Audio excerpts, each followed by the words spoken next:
할렐루야. 오늘 또 우리 하나님 아버지께서 주시는 은혜와 평강이 충만하시기를 바랍니다.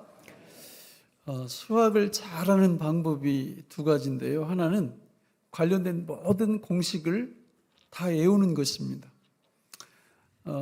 그 공식이 어떻게 만들어지는 건지 잘 몰라도 공식을 다 외우고 있으면 우리나라에서 치는 수능이나 이런 건 다 맞을 수 있어요. 두 번째는 공식을 외우되 그 공식이 어떻게 이루어졌는지 원리까지 다 안다면 이제 이런 분들은 과학자가 돼야죠. 수학자가 되어야 되고, 저는 늦게 공부를 시작해서 수학에 한이 맺힌 사람이라 나중에 기회가 되면 이 수학을 좀 공부를 해보려고 마음을 야무지게 먹고 있습니다. 신앙생활도 마찬가지예요. 성경에 보면 많은 공식들이 있습니다. 그러니까 이런 때는 이렇게 해라, 저런 때는 저렇게 해라, 이런 공식들이 많이 있어요. 너무 감사한 거는 그 공식이 어떻게 이루어지는지 우리는 모를 때가 너무나 많이 있지만 성경에서 말씀하는 그 틀대로 그대로 반응을 하면 하나님께서 놀라운 그 결과를 가져다 주신다라는 것입니다. 오늘 우리가 읽은 말씀을 보면 시험에 대한 거예요. 시험거리들이 우리한테 몰려올 때 어떻게 해결할 거냐, 어떤 공식이 있냐.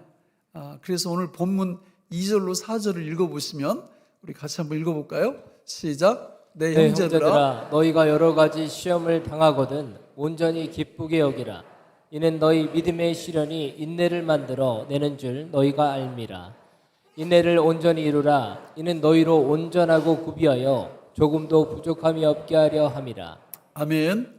자, 우리가 이 땅에서 살면서 우리 2절에 보면 여러 가지 시험을 당하거든. 참 중요한 거예요. 그러니까 시험이 몇 가지라고요? 여러 가지. 하나씩 올 때도 있고 동시에 두세 개가 몰려올 때도 있고 여러 가지 시험이 있다는 겁니다. 동의하시죠? 돈 시험, 건강 시험, 남편 시험, 아내 시험, 자녀 시험, 끝도 없어요. 이 시험거리들이 계속 오는데 뒤에 나오는 단어를 보세요. 너희가 여러 가지 시험을 당하거든. 이 말이 중요하거든요. 당한다라는 거는 이게 능동이에요, 수동이에요? 수동입니다. 근데 내가 좋아서 이렇게 하는 게 아니에요. 살다 보면 그게 와서 툭 부딪혀 와요. 참 속상해요. 저는 지금도 그런 의구심을 많이 갖고 있어요.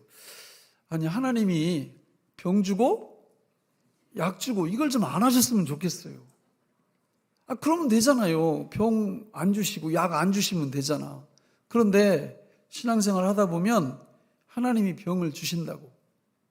그 병이 꼭 몸에 아픈 병뿐만 아니라 여러 가지 시험을 만나게 하신단 말이에요. 당한단 말이에요, 우리가. 그리고 나중에 보면 이 시험이 해결이 돼요. 그러니까 요 틀만 놓고 보면 아니 그냥 병 안 주시고 그리고 약 안 주시고 그러면 쌤쌤이잖아요. 그렇게 우리가 살았으면 좋겠잖아요. 그런데 아니에요, 그게.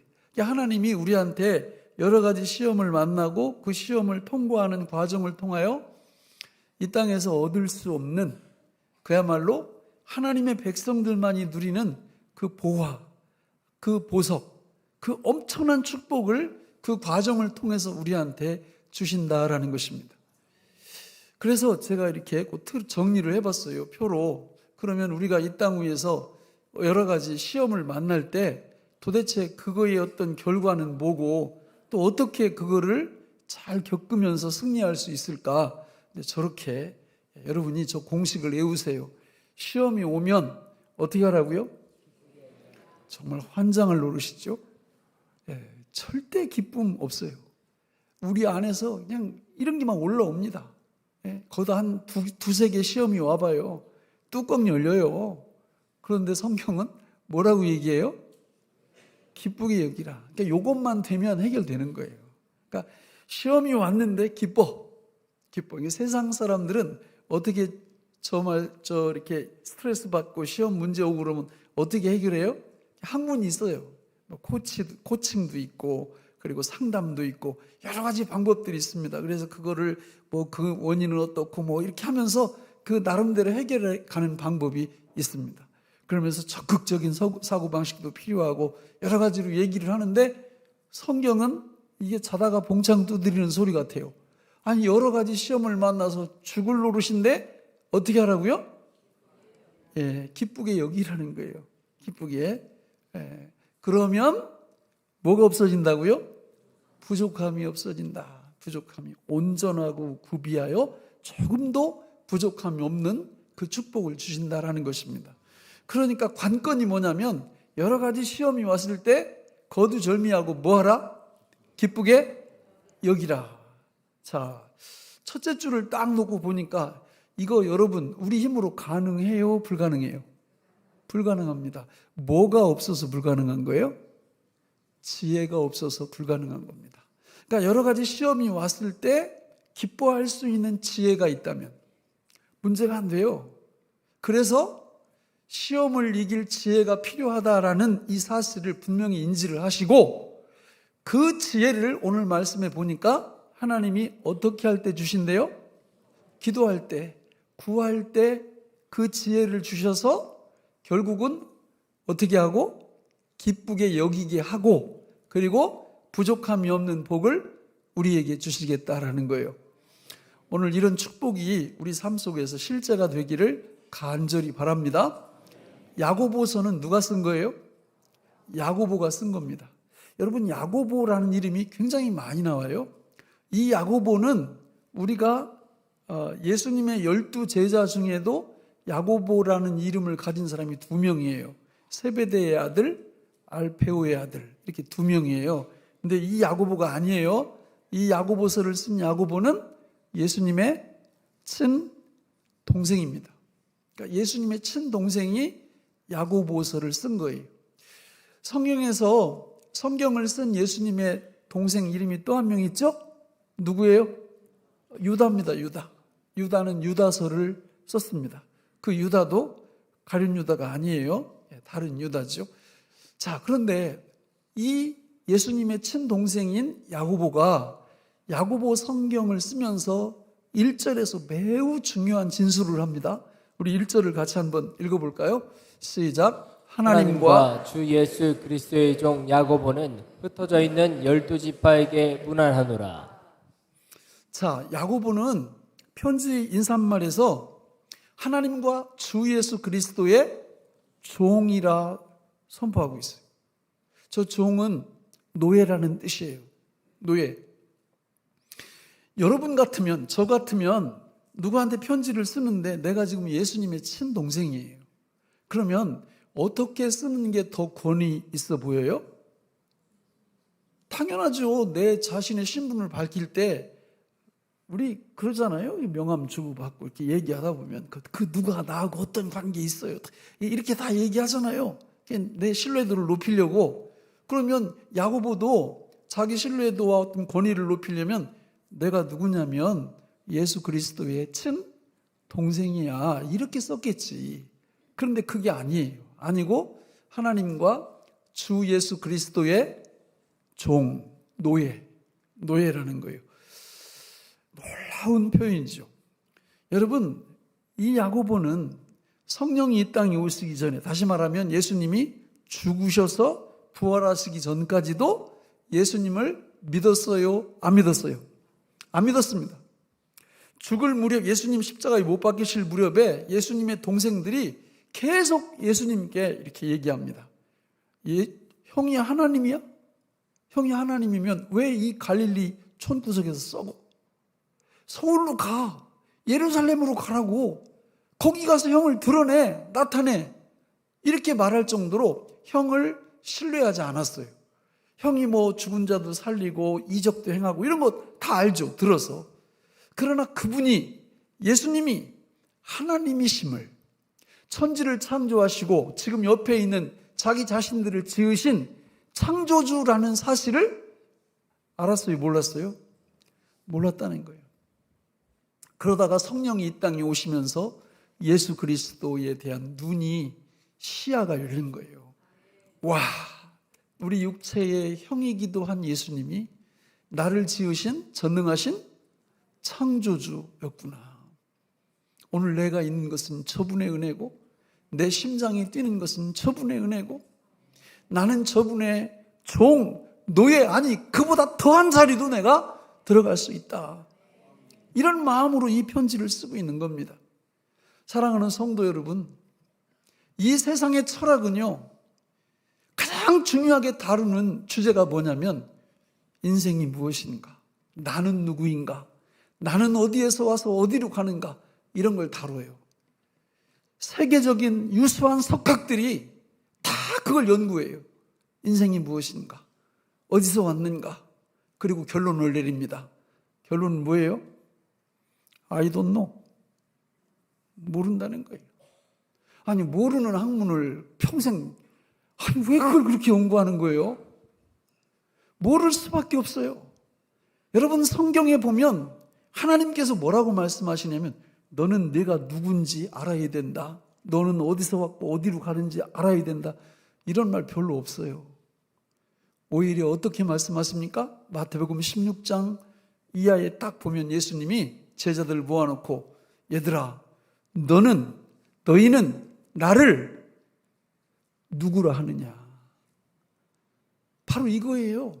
여러분, 인생길 걸어가면서 앞이 안 보이고 답답하고 이럴 때 우리는 내가 누군가, 내가 어디서 왔나 자꾸 이쪽에 쏠리는데, 그렇게 해서는 절대 그 문제가 해결이 안 돼요. 그 문제를 해결하려면 누구를 아시면 돼요? 예수 그리스도, 그분을 알면 됩니다. 그분을 보는 눈이 열리면 모든 인생의 문제가 해결될 줄로 믿습니다. 오늘 야고보는 친형이지만 친형을 넘어서 그분이 창조주라는 그 위대한 진리를 알게 됐어요.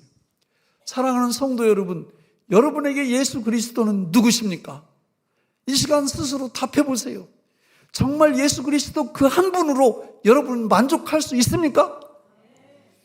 사실 이 질문이 어느 도단이에요. 말도 안 되는 질문이에요.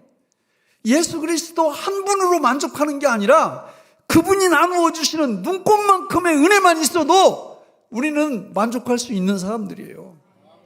그분 한 분은 너무 우리한테 정말 너무 엄청난 거예요. 과분합니다. 과분해요. 그 질문 자체가 잘못된 거예요. 우리의 눈이 감겨져 있어서 그 창조주 예수님을 못 보는 겁니다. 그분을 제대로 볼 수만 있다면, 그분을 제대로 알 수만 있다면 여러분, 야고보서 뒤에 나오는 이 말씀들은 술술 이해가 됩니다. 그러나 그분이 누군지 모르면 내 형제들아, 너희가 여러 가지 시험을 당하거든 온전히 기쁘게 여기라. 여기서부터 걸려요. 말이 안 되거든요. 뚜껑 열리거든요. 근데 그분이 누군지를 알게 되면 여러분, 여기 방법이 다 있어요. 공식대로 하면 다 풀려요. 이런 복을 받으시길 바랍니다. 이 말씀을 묵상하면서 좀 위로가 되는 부분이 있어요. 저도 그렇고 우리 교단의 아주 그 신실하고 정말 존경받는 목사님이 천국 가셨는데 굉장히 교회도 큰 교회를 담임하시다 가셨죠. 그런데 그 아들 중에 한 분이 예수를 안 믿어요. 안 믿을 뿐만 아니라 아버지를 정면으로 도전합니다. 하나님이 없다고 책을 썼어요. 책을. 야, 어떻게 그럴 수가 있을까? 그게 비단 그 목사님 한 분만의 얘기일까요? 아니에요. 우리 교회도 장로님들 자제분들이 신앙생활 안 해요. 너무 마음이 아파. 어떻게 저럴 수가 있나? 우리 권사님의 자제분들, 또 우리 집사님의 부모님들 예수 안 믿어요. 그게 마음이 너무 아픈 거예요. 예수님이 당신 죽으시고 부활하시기 전까지 동생들을 볼 때 어떻게 보셨을까? 그래서 우리에게도 희망이 있다는 거예요. 여러분, 구원은 우리 마음대로 되는 게 아닙니다. 우리가 줄 수 있는 게 아니에요. 하나님의 때가, 그분의 은혜가 임해야 구원의 역사가 일어납니다. 그러니까 믿지 않는 자녀들, 부모님들 있는 분들은 포기하지 말고 그 영혼들을 붙잡고 기도하시면 됩니다. 그러니까 때가 되면 우리 하나님께서 돌아오게 하실 줄로 믿습니다.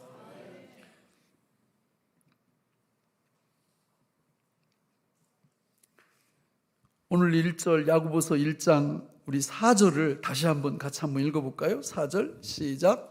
인내를 온전히 이루라. 이는 너희로 온전하고 구비하여 조금도 부족함이 없게 하려 함이라. 자, 우리가 이제 도표를 이제 이렇게 보시면 그 도표를 보시면 시험이 올 때 어떻게 하라고 그랬어요? 기쁘게 여기라. 근데 그런 기쁘게 여기려고 했더니 안 되는 거예요. 오히려 화만 나는 거예요. 화만. 그랬더니 밑에 보니까 시험이 왔을 때 기쁘게 여기려면 뭐가 필요하다? 지혜가 필요하다. 지혜가. 지혜는 어떻게 할 때 주신다? 기도할 때 주신다. 그러면 부족함이 없어진다. 이렇게 말씀을 해 놓았기 때문에 우리는 그러면 저 부족함이 없는 상태라는 어떤 상태를 뜻할까요? 부족함이 없는 상태는 이런 뜻이에요. 그러니까 예를 들어서 믿음, 소망, 사랑으로 충만한 상태예요. 부족함이 없는 상태는.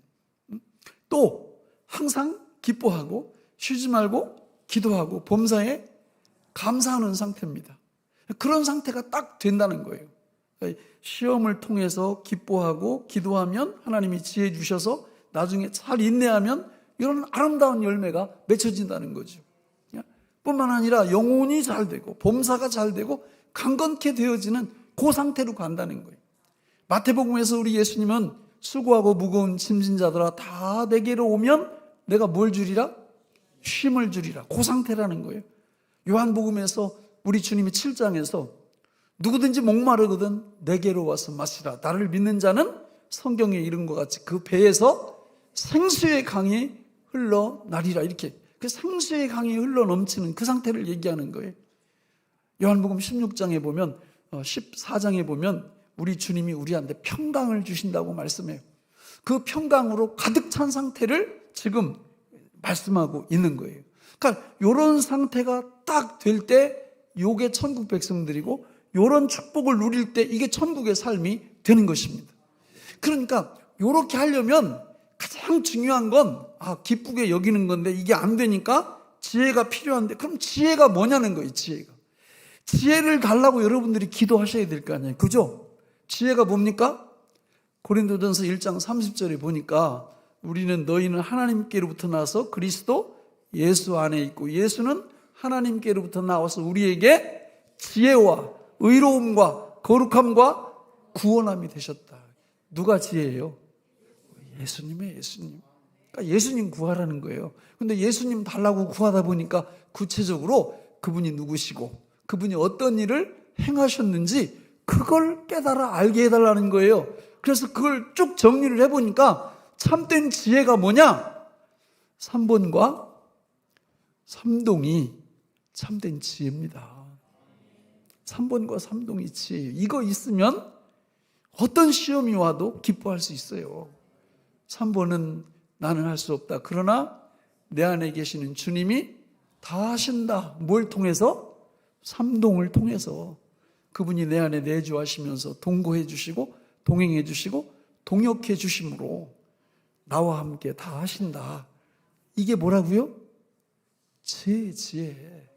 이 지혜가 있으면 여러분 기뻐할 수 있습니다. 이 지혜가 없으면 여러분 여러 가지 시험은 고사하고 시험 하나만 이렇게 와도 절대 기뻐할 수 없어요. 그러나 이 3번과 3동의 은혜, 이 지혜가 있으면 어떤 시험이라고 해도 다 기뻐할 수 있을 줄로 믿습니다. 중요한 건 이 지혜를 달라고 하나님 앞에 뭐 하라고 그랬어요? 기도하라고 그랬죠. 그러면 야고보서에서 이 야고보 사도가 말씀하는 기도는 이게 무슨 기도인가?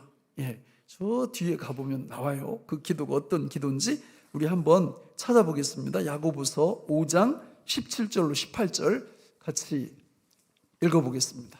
시작. 엘리야는 우리와 성종이 같은 사람이로되 그가 비가 오지 않기를 간절히 기도한즉 3년 6개월 동안 땅에 비가 오지 아니하고 다시 기도하니 하늘이 비를 주고 땅이 열매를 맺었느니라. 아멘. 그러니까 여기 지금 이제 앞에 너희들이 시험이 왔을 때 기쁘게 여기고 지혜를 구하면 하나님이 주시면 요게 인내를 이루는데, 인내도 저 5장에 가보면 누구 인내? 욥의 인내를 얘기해요. 욥의 인내. 그러니까 욥처럼 인내하게 된다, 그런 뜻이에요. 그리고 기도는 누구처럼 해야 된다? 엘리야처럼 기도하면 된다, 이 뜻이에요. 그러니까 엘리야가 어떤 사람이었는지 우리가 알잖아요, 그죠? 다시 띄워보세요. 17절. 엘리야는 우리와 뭐가 같아요? 무슨 뜻이에요? 우리하고 똑같다. 우리보다 특별한 사람이 아니다, 그 뜻이에요. 성정이 같다라는 건. 그래서 그러면 엘리야가 도대체 어떤 기도를 했길래 이 야고보 사도가 앞에서 시험이 올 때 기도하라고 해놓고 뒤에서 엘리야의 기도를 이렇게 얘기를 하는가? 그러니까 엘리야가 기도했더니 비가 몇 년 동안 안 왔어요? 3년 6개월 동안. 끝나는 거예요. 지금 우리나라 지금 한 4, 5개월 동안 가뭄 계속 오죠. 말만 장마지 비도 안 와요. 비 좀 왔으면 좋겠는데 지금 동해안 저쪽으로 이렇게 보니까 막 저수지 다 말라가고 난리도 아닙니다. 이게 몇 달 비 안 왔는데. 그런데 3년 6개월 동안 비가 안 왔으면 초토화 되는 거예요, 초토화. 근데 이게 왜 그렇게 비가 안 오냐? 누구 기도 때문에? 엘리야 기도 때문에. 그리고 나서 비가 오는 사건이 발생을 해요. 그래서 열왕기상 18장에 가보면 이제 그 배경을 우리가 알아야 되니까 우리 18장 41절부터 46절까지를 우리 같이 한번 읽어보겠습니다. 시작. 엘리야가 아합에게 이르되 올라가서 먹고 마시소서, 큰 비소리가 있나이다. 아합이 먹고 마시러 올라가니라. 엘리야가 갈멜산 꼭대기로 올라가서 땅에 꿇어 엎드려 그의 얼굴을 무릎 사이에 넣고 그의 사환에게 이르되 올라가 바다 쪽을 바라보라. 그가 올라가 바라보고 말하되 아무것도 없나이다. 이르되 7번까지 다시 가라. 7번째 이르러서는 그가 말하되 바다에서 사람의 손만한 작은 구름이 일어나나이다. 이르되 올라가 아합에게 말하기를 비에 막히지 아니하도록 마차를 갖추고 내려가소서 하라 하니라. 조금 후에 구름과 바람이 일어나서 하늘이 캄캄해지며 큰 비가 내리는지라. 아합이 마차를 타고 이스라엘로 가니 여호와의 능력이 엘리야에게 임하매 그가 허리를 동이고 이스라엘로 들어가는 곳까지 아합 앞에서 달려갔더라. 아멘. 저 18장 앞에 부분에 보면 이제 이렇게 엘리야가 기도해서 비가 안 오니까 난리가 났을 거 아니에요. 그래서 이제 3년 조금 넘어서 엘리야가 이제 도전을 하는 거예요. 그 당시 왕이 아합이었는데, 아니 하나님의 백성이 하나님을 안 섬기고 우상을 섬기고 있는 겁니다. 그러니까 우상을 섬기니까 비가 이렇게 안 오는데, 당신이 섬기는 그 바알과 아세라 그 종교의 지도자들, 그 사람들을 다 모으고 나는 해를 당신 혼자 가서 하나님 앞에서 어떤 하나님이 진짜 하나님인지 내기를 하자, 이렇게 했어요. 그랬더니 바알 선지자 400명, 아세라 선지자 850명이 거기 나온 겁니다. 나와가지고 이제 어떻게 내기를 했느냐면, 일단 비가 오기 전에 불이 내려야 된다, 불.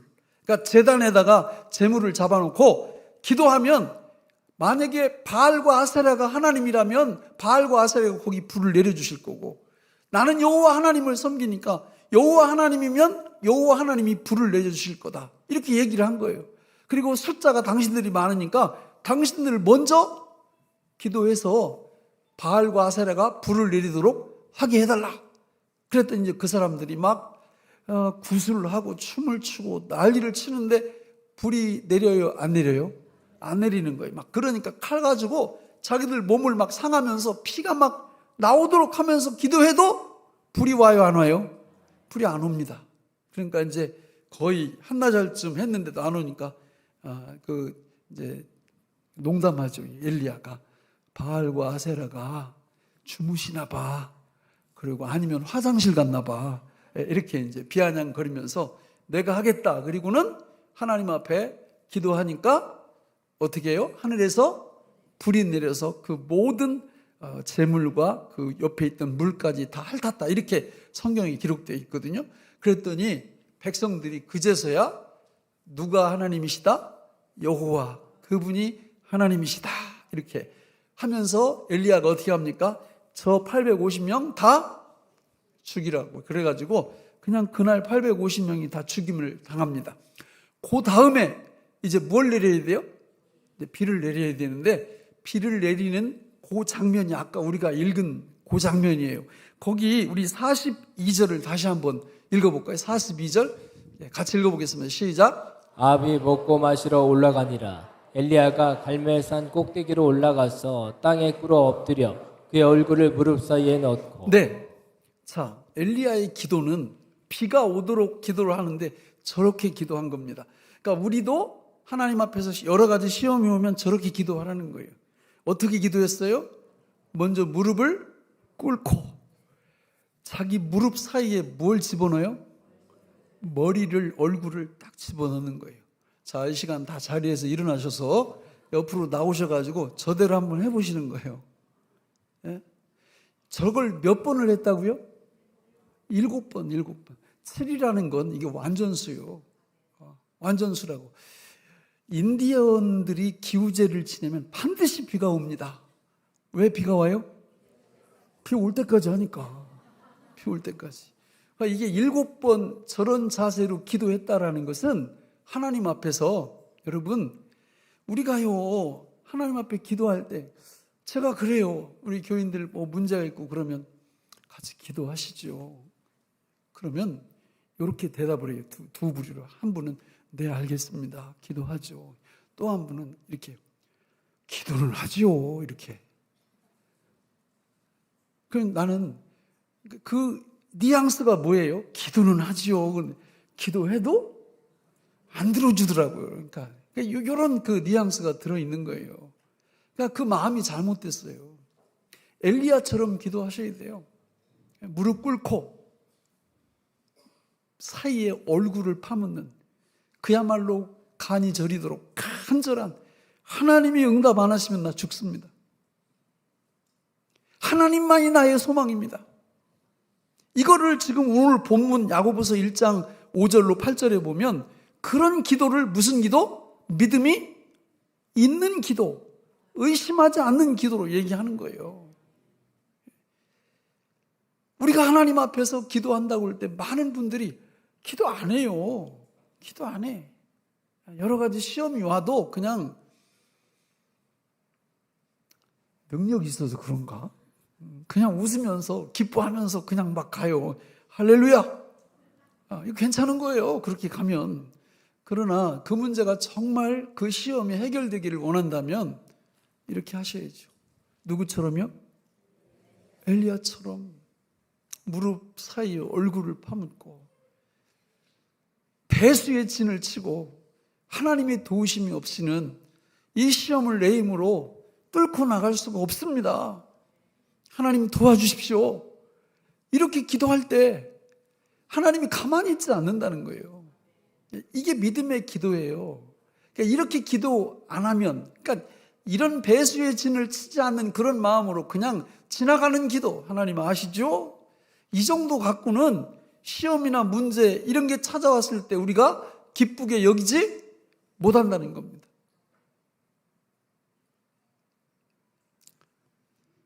지금 세상을 보세요.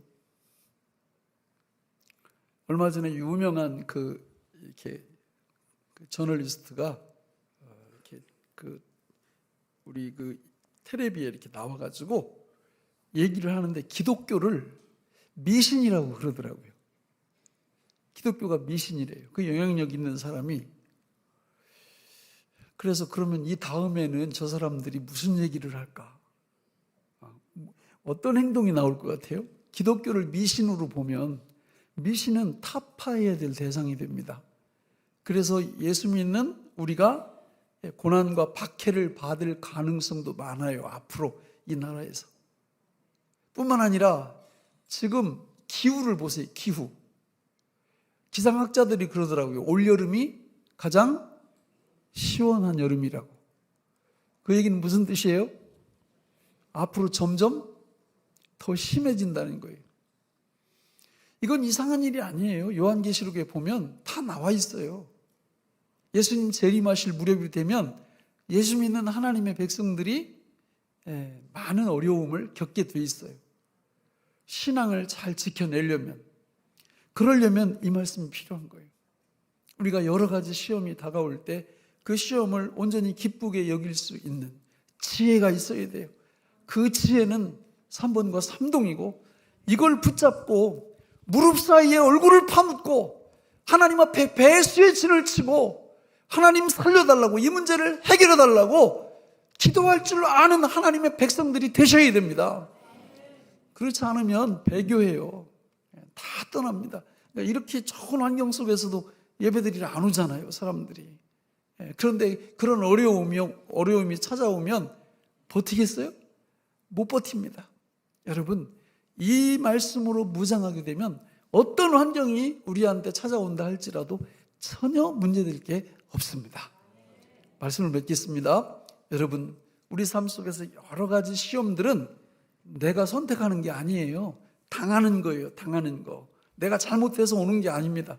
그러나 하나님은 놀랍게도 그걸 통하여 온전하고 구비하여 조금도 부족함이 없는 당신의 백성들로 우리를 세워 주실 줄로 믿습니다.